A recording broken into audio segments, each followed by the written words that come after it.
بسم اللہ الرحمن الرحیم۔ ڈیئر اسٹوڈنٹس، آج کے اس لیکچر کے اندر ہم لوگ 9th اسلامیات کے باب اول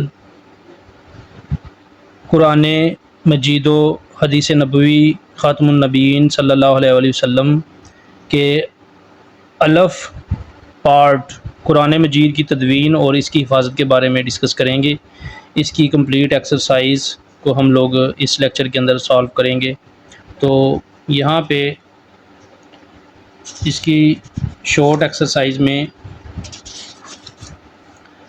ہمارے پاس یہاں پہ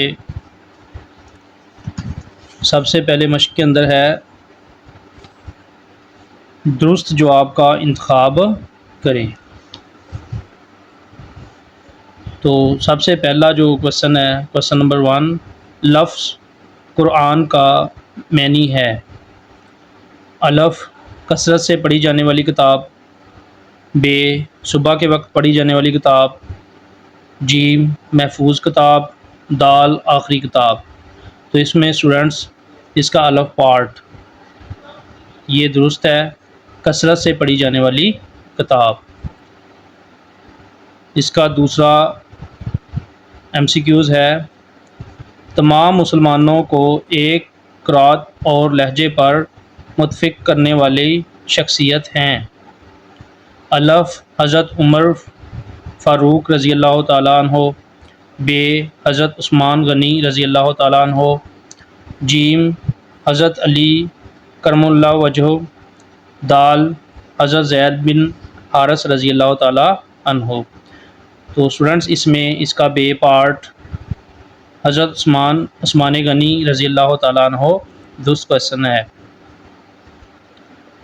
اس کا کوشچن نمبر 3، قرآن مجید کے حفاظ کرام کی کثیر تعداد میں شہادت ہوئی۔ الف، جنگ یمامہ میں۔ ب، جنگ یرموک میں۔ جیم، جنگ قادسیہ میں۔ جیم، دال، جنگ جمل میں۔ تو اسٹوڈنٹ اس کا الف آنسر جو ہے وہ درست ہے، جنگ یمامہ میں۔ سوال نمبر 1 کا پارٹ نمبر 4، حکومتی سرپرستی میں حضرت ابوبکر صدیق رضی اللہ تعالیٰ عنہ کی طرف سے قرآن مجید کی جمع و تدوین کے لیے سربراہ مقرر کیے گئے۔ اس میں الف درست جواب ہے، حضرت زید بن ثابت رضی اللہ تعالیٰ عنہ۔ ب، حضرت عبداللہ بن مسعود رضی اللہ تعالیٰ عنہ۔ جیم، حضرت اسامہ بن زید رضی اللہ تعالیٰ عنہ۔ دال، حضرت عبداللہ بن عمر رضی اللہ تعالیٰ عنہ۔ تو اسٹوڈنٹس اس میں اس کا الف پارٹ جو ہے یہ حضرت زید بن ثابت رضی اللہ تعالیٰ عنہ یہ درست جواب ہے۔ پارٹ نمبر 5، حضرت ابوبکر صدیق رضی اللہ تعالیٰ عنہ کے دور میں جمع کیے جانے والا قرآن مجید کا نسخہ کن کے پاس موجود تھا؟ الف، حضرت عائشہ صدیقہ رضی اللہ تعالیٰ عنہ۔ ب، حضرت حفصہ رضی اللہ تعالیٰ عنہ۔ جیم، حضرت سلمہ رضی اللہ تعالیٰ عنہ۔ دال، حضرت حبیبہ رضی اللہ تعالیٰ عنہ۔ تو اس کا درست جواب ہے اسٹوڈنٹس، حضرت عائشہ صدیقہ رضی اللہ تعالیٰ عنہ۔ اب یہاں پہ ہم لوگ اسٹوڈنٹس اس کا کوشچن نمبر 2 کریں گے، مختصر جواب دیں۔ تو اس میں اس کا پارٹ نمبر 1 ہے، قرآن مجید کا مختصر تعارف قلم بند کریں۔ تو یہاں پہ اسٹوڈنٹس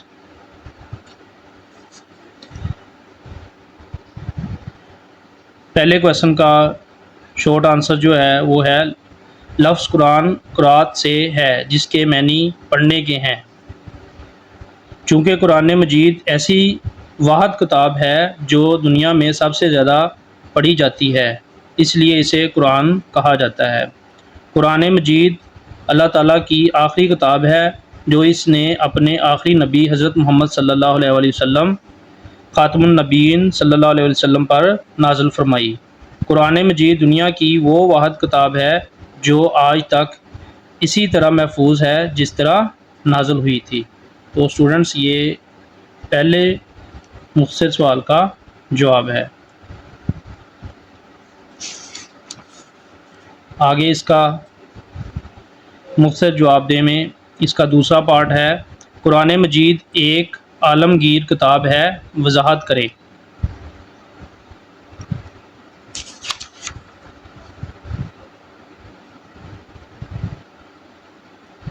یہاں پہ اسٹوڈنٹس پارٹ نمبر 2 کا آنسر ہے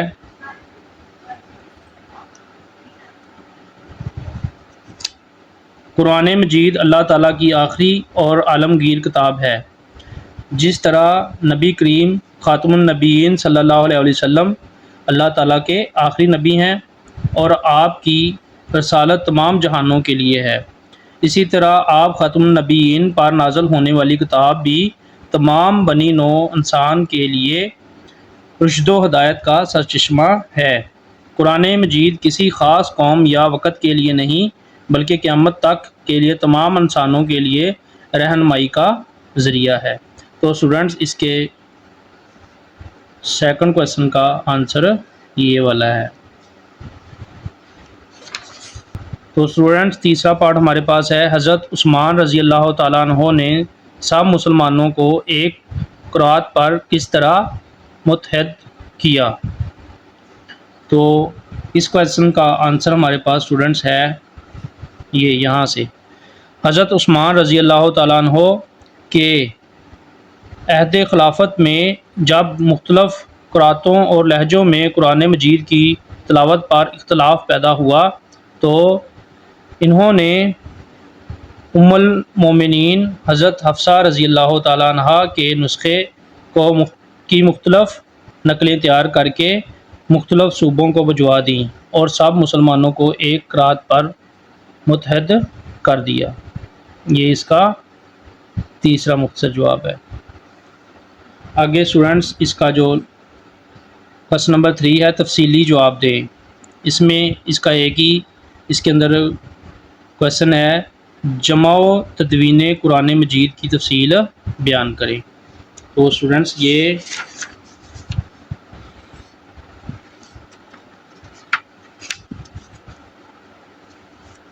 اس کا لانگ کویسچن جو ہے وہ یہاں سے شروع ہو کے اس کا لانگ کویسچن اسٹوڈنٹس یہاں سے شروع ہو گئے، جمع و تدوین قرآن مجید یہاں سے شروع ہوتا ہے۔ نبی کریم خاتم النبیین کی حیات طیبہ میں ہی اکثر صحابہ کرام رضی اللہ تعالیٰ عنہ کو قرآن مجید زبانی یاد تھا۔ نبی کریم خاتم النبیین صلی اللہ علیہ وسلم قرآن مجید کے نزول کے فوراً بعد قرآنی آیات کو لکھوانے کا خصوصی اہتمام فرماتے تھے۔ نبی کریم خاتم النبیین صلی اللہ علیہ وسلم کی حیات طیبہ ہی میں مکمل قرآن مجید لکھا جا چکا تھا۔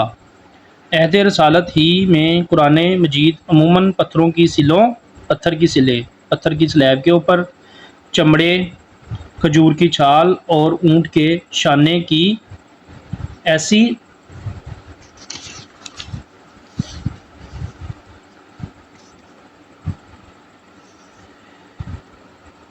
ہڈیوں پر لکھا جاتا تھا جو خاص اسی مقصد کے لیے تیار کی جاتی تھی۔ یوں قرآن مجید عہد نبوی ہی میں مکمل حفظ ہونے کے ساتھ ساتھ مختلف جگہوں پر لکھا ہوا موجود تھا۔ قرآن مجید کو سرکاری سطح پر سرکاری سرپرستی میں جمع کرنے کی ضرورت حضرت ابو بکر صدیق رضی اللہ تعالیٰ عنہ کے دور خلافت میں اس وقت محسوس ہوئی جب جنگ یمامہ میں قرآن مجید کے سینکڑوں حفاظ قرآن شہید ہو گئے۔ اللہ تعالیٰ کی مدد سے مسلمانوں کو اس جنگ میں فتح نصیب ہوئی، تاہم اس وقت یہ محسوس کیا گیا کہ اگر مستقبل میں اسی طرح حفاظ قرآن شہید ہوتے رہے تو کہیں قرآن مجید کا کوئی حصہ ضائع نہ ہو جائے۔ حضرت ابو بکر صدیق رضی اللہ تعالیٰ عنہ نے حضرت عمر فاروق رضی اللہ تعالیٰ عنہ اور دیگر جلیل القدر صحابہ کرام رضی اللہ تعالیٰ عنہ کے مشورے سے قرآن مجید کی جمع و تدوین کا آغاز کیا۔ حضرت ابو بکر صدیق رضی اللہ تعالیٰ عنہ نے صحابہ کرام رضی اللہ تعالیٰ عنہ کے مشورے سے مشہور قاری قرآن حضرت زید بن ثابت رضی اللہ تعالیٰ عنہ کو اس عظیم کام کی تکمیل کے لیے منتخب کیا۔ حضرت زید بن ثابت رضی اللہ تعالیٰ عنہ عہد رسالت میں وحی کی کتابت کا فریضہ انجام دیا کرتے تھے۔ حضرت زید بن ثابت رضی اللہ تعالیٰ عنہ کی سربراہی میں قائم کمیٹی نے مسلسل اور انتہائی محنت سے قرآن مجید کو ایک مصحف کی صورت میں جمع کیا۔ قرآن مجید کا یہ نسخہ حضرت ابوبکر صدیق رضی اللہ تعالیٰ عنہ کے پاس موجود رہا، جو آپ رضی اللہ تعالیٰ عنہ کی وفات کے بعد حضرت عمر فاروق رضی اللہ تعالیٰ عنہ کو منتقل ہوا، اور حضرت عمر فاروق رضی اللہ تعالیٰ عنہ کی شہادت کے بعد ام المومنین حضرت حفصہ رضی اللہ تعالیٰ عنہ کی تحویل میں آ گیا۔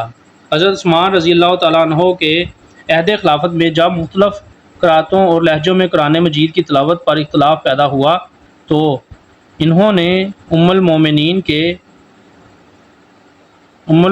حضرت حفصہ رضی اللہ تعالیٰ عنہ کے نسخے کی مختلف نقلیں تیار کر کے مختلف صوبوں کو بھجوا دی اور مسلمانوں کو ایک قرات پر متحد کر دیا۔